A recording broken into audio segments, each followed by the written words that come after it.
인생은 금요일 밤에 시작해서 월요일 아침에 끝나는 것이 아니다. 토요일과 일요일이라는 보상 때문에 당신의 영혼을 월요일부터 금요일까지 팔아넘기는 것은 바람직하지 못하다. 하지만 여러분은 바로 그 거래를 하고 있다. 서행차선의 지도를 전략으로 삼았다면 5대2 거래를 받아들인 것이다. 당신은 5일간의 노예 생활을 2일간의 자유와 맞바꾸고 있다. 월요일부터 금요일까지의 시간을 토요일과 일요일 이틀을 위해 팔아넘기고 있는 것이다. 사람들은 돈에 대해서는 마이너스 60%짜리 수익률을 금방 알아채고 거부하지만 시간에 대해서는 그렇지 못하다. 당신이 드리는 시간에 비해 더 나은 결과를 가져다주는 시스템에 의거하여 거래하지 않는 한 닷새의 노예 생활을 이틀의 자유와 맞바꾸는 거래는 결코 바람직하지 못하다. 5대2 대신 더 나은 비율로 인생을 구성하는 건 어떤가? 1대2 또는 3대10은 어떤가? 1대10의 비율로 인생을 살 수 있다면 5대2의 거래를 계속하겠는가? 투자할 만한 가치가 있는가? 나는 한참 일하던 시기에 7대0, 7을 일하되 하루도 쉬지 않는 비율로 살았다. 내 지도 위의 길이 내 꿈을 향해 가리라는 사실을 알고 있었기 때문이다. 나는 40년 후가 아니라 가까운 장래에 더 나은 비율을 얻겠다는 생각으로 일했다.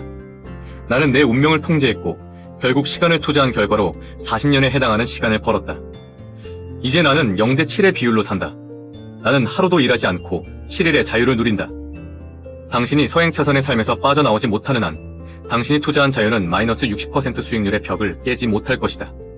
기억하라. 부를 정의하는 것은 자유다.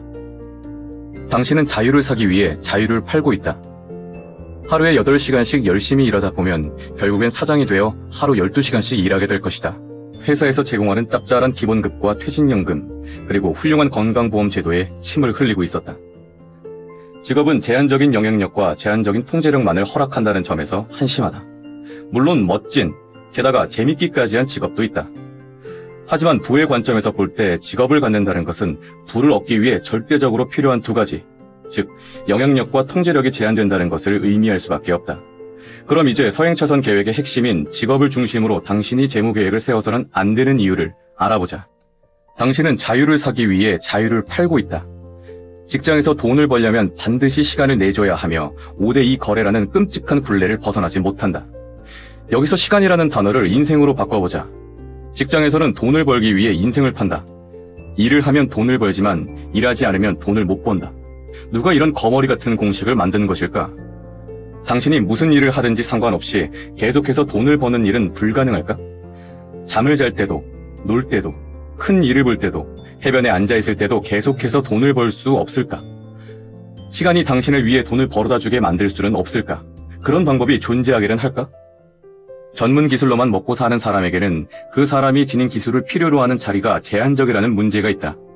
결국 톱니바퀴처럼 소모적인 존재가 되다가 더 이상 쓸모없다고 판단되면 버려질 뿐이다.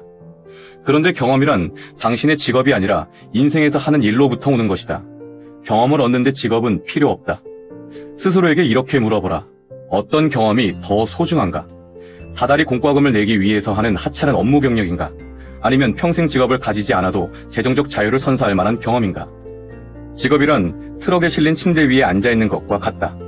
당신은 트럭 운전기사가 운전석에 편하게 앉아 트럭을 모으는 동안 온갖 위험한 환경에 노출된다. 길이 험해지면 이리저리 부딪히다가 심하면 트럭 밖으로 튕겨져 나가기도 한다. 트럭 뒤에 앉아있을 때는 아무런 통제력을 가질 수 없다. 이런 전략을 재무계획에 적용하는 것은 마찬가지로 어리석은 짓이다. 수입을 통제할 수 없다면 재무계획 전체를 통제할 수 없다. 재무계획을 통제할 수 없다면 결국 자유도 통제할 수 없다. 직업에는 안전도 보장도 없다. 스스로에게 가장 먼저 투자하라는 서행차선의 교리나 마찬가지다. 문제는 그것이 직장인들에게 거의 불가능에 가깝다는 점. 정부에서 소득에 부과하는 무거운 세금으로부터 소득을 보호하려면 이마저도 제한적이긴 하지만 퇴직연금이나 개인퇴직연금 계좌에 소득의 10% 또는 최대 16,500달러를 붓는 제한적인 방법밖에 없다. 부지런히 당신의 인생을 바쳐서 회사의 중역 자리에 오른다면 번 돈의 50%가 손에 들어오기도 전에 증발할 것을 예상해야 한다. 직장인이라면 원하든지 원하지 않든지 스스로에게는 가장 마지막에 투자할 수밖에 없게 될 것이다. 당신이 번 돈을 남들이 먼저 가져가고 남는 돈만 당신의 몫이 된다면 빠르게 부자가 될 생각은 버리는 편이 좋다. 회사는 당신의 가치를 평가받는 장소다. 당신의 가치는 윗사람의 평가에 따라 결정되고 당신의 직업은 당신이 벌 수 있는 돈의 양을 좌우한다. 직업 때문에 당신은 5일의 인생을 팔아 2일의 자유를 사는 잘못된 거래에 응할 수밖에 없는 운명에 놓인다. 직업 때문에 당신은 경력을 쌓길 강요당하며 통제력을 빼앗기고 참기 힘든 사람들과 함께 일해야만 하고 스스로 번 돈을 가장 마지막에 손에 쥐고 소득에 대한 결정권을 남에게 넘길 수밖에 없다.